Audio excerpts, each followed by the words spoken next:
Okay भाई लोग, अगर तुमने जवान देख लिया है तो अपना कीमती वक्त से 5 मिनट दे करके देखो कि किस किस मुद्दे से स्टोरी बनाई गई है और किस मुद्दे से डायलॉग लिखे गए हैं। तो डायरेक्टर एटली के द्वारा बनाया गया ये फिल्म बॉक्स ऑफिस पर काफी धमाल मचा रहा है और हमारे favourite Shahrukh Khan perfectly package है इस मास मूवी के लिए। ये उन्होंने साबित कर दिया था पठान के टाइम ही। क्या मतलब पठान बाइकआउट से चली थी? सॉरी, ये कुछ भी बोलता है।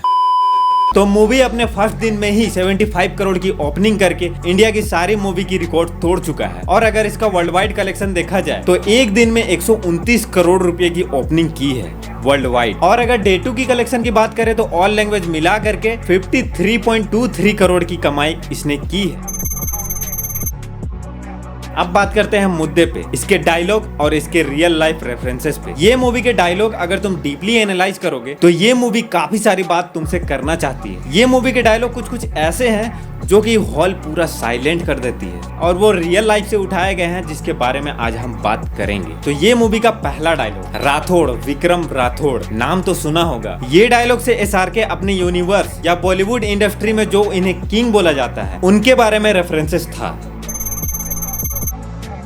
एक राजा था, एक के बाद एक जंग हारता गया, भूखा प्यासा घूम रहा था जंगल में। तो ये डायलॉग एसआरके के वो स्टोरी को दिखाता है जिस टाइम उनकी movie back to back flop कर रही थी। कितना भी कोशिश, कितना भी फिल्म, सब बैक टू बैक फ्लॉप हो रहे थे, जिसे इस डायलॉग के द्वारा हमें बताया गया। डायलॉग नंबर 3, बेटे को हाथ लगाने से पहले बाप से बात कर। बेटे को हाथ लगाने से पहले बाप से बात कर। भाई पूरा थिएटर समझ चुका था कि एसआरके क्या कहना चाहते हैं। तो अक्टूबर 2021 में एसआरके के बेटे पे इल्जाम लगता है कि समीर वानखेड़े ने 25 करोड़ की डिमांड की है एसआरके से, और ये सब अक्टूबर 2021 से स्टार्ट होती है और जवान मूवी का अनाउंस होता है जून 2022 में। इस बीच 6 महीने का टाइम पीरियड था जिसमें एसआरके ये सब प्रॉब्लम से जूझ रहे थे। और वही टाइम एसआरके ने ये स्क्रिप्ट पढ़ा होगा और सोचा होगा बस अब बहुत हो गया, मैं अब सर्जिकल स्ट्राइक करूंगा। तो ये था इस डायलॉग के पीछे की कहानी, जिसको पूरी थिएटर समझ चुकी थी। आप समझे थे कि नहीं, कमेंट करके जरूर बताना।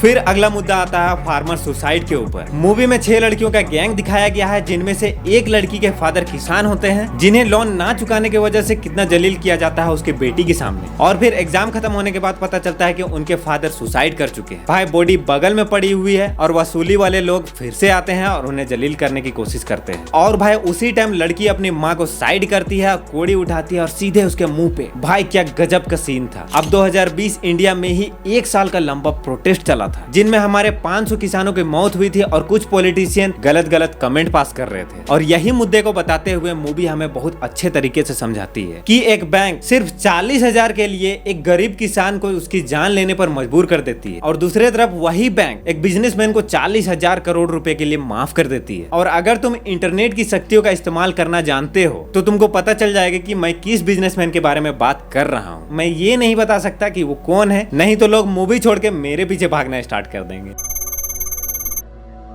फिर अगला इंसिडेंट होता है गोरखपुर ऑक्सीजन ट्रेजेडी पर। मूवी हमें एक बीमारी की वजह से 50 बच्चों की मौत को दिखाती है और वो भी गवर्नमेंट हॉस्पिटल पर। और डॉक्टर इरम इन बच्चों को बचाने के लिए एड़ी से चोटी तक लगा देती है, लेकिन लास्ट तक उन बच्चों को ऑक्सीजन नहीं मिलता है और उन बच्चों की डेथ हो जाती है। और उल्टा डॉक्टर इरम को ही फंसा दिया जाता है कि वो ड्रग्स के नशे में थी। अब साल में थोड़ा सा पीछे जाते हैं 2017 में। तो गोरखपुर में बीआरडी स्टेट हॉस्पिटल है जहाँ डॉक्टर कपिल खान थे और उस हॉस्पिटल में भी ऑक्सीजन की कमी की वजह से 60 बच्चों की मौत होती है और उल्टा डॉक्टर को ही फंसा दिया जाता है। और यही डॉक्टर आवाज उठाने की कोशिश करता है तो उन्हें फंसा दिया जाता है और 2 साल तक उन्हें जेल में अंदर बाहर कराया जाता है। तो भाई ये कोई इंसिडेंट नहीं था, ये रियल स्टोरी भी थी। और यही बीच एक और डायलॉग आता है, 10 साल मिले थे इस हेल्थ मिनिस्टर को पूरा मेडिकल सिस्टम सुधारने के लिए, और जब खुद की जान की बारी आई तो 5 घंटे में सब ठीक हो जाता है। तो देखो 7 सितंबर को मूवी रिलीज हुई और उससे ठीक 3 दिन पहले डॉक्टर कपिल खान का एक बुक आता है, वो भी तमिल में, जिसका नाम था द गोरखपुर ट्रेजेडी। और वो बुक में भी वो यही स्टोरी को बताए हुए हैं। तो भाई जिनको नहीं पता था,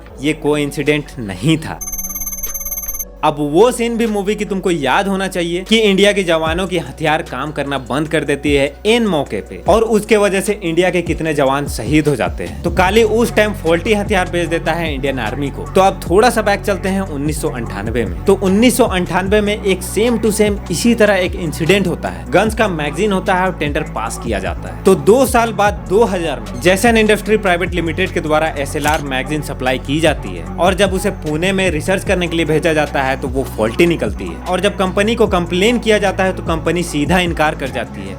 उस टाइम इंडियन आर्मी को 60 लाख का नुकसान होता है, और मूवी में भी कुछ ऐसा ही डायलॉग था। अब आते हैं लास्ट मुद्दे पर कि तुम एक पेन खरीदने के लिए इतना तोल मोल करते हो, इतना सवाल पूछते हो, तो जब तुम 5 साल की कोई सरकार बनाने वाले हो तो उनसे सवाल क्यों नहीं करते? भाई ये मेरा पर्सनल फेवरेट हो गया, और मे भी हो सकता है कुछ पॉइंट लीक हुए थे जिसके वजह से ट्विटर पे 2 दिन पहले बाइकआउट जवान ट्रेंड कर रहा था। खैर वो लेकिन सक्सेस नहीं हो पाया, जवान कामयाब हुई। तो भाई तुमको क्या लगता है ये मुद्दे के बारे में? तुम अपने ओपिनियन कमेंट में शेयर कर सकते हो, और अगर कोई मुद्दा या डायलॉग मैं छोड़ रहा हूं तो उसे भी कमेंट करना। वीडियो पसंद आया तो लाइक कर देना, सब्सक्राइब कर देना, और अगर SRK की बॉलीवुड इंडस्ट्री में किस तरह से जर्नी रही है ये जानना है तो राइट वाले वीडियो को चेक कर सकते हैं, और अगर विजय सेतुपति की तमिल इंडस्ट्री में किस तरह से जर्नी रही है अगर ये जानना चाहते हैं तो लेफ्ट वाले वीडियो को जरूर चेकआउट करें। मैं मिलता हूँ किसी और नए वीडियो के साथ, तब तक के लिए बाय बाय।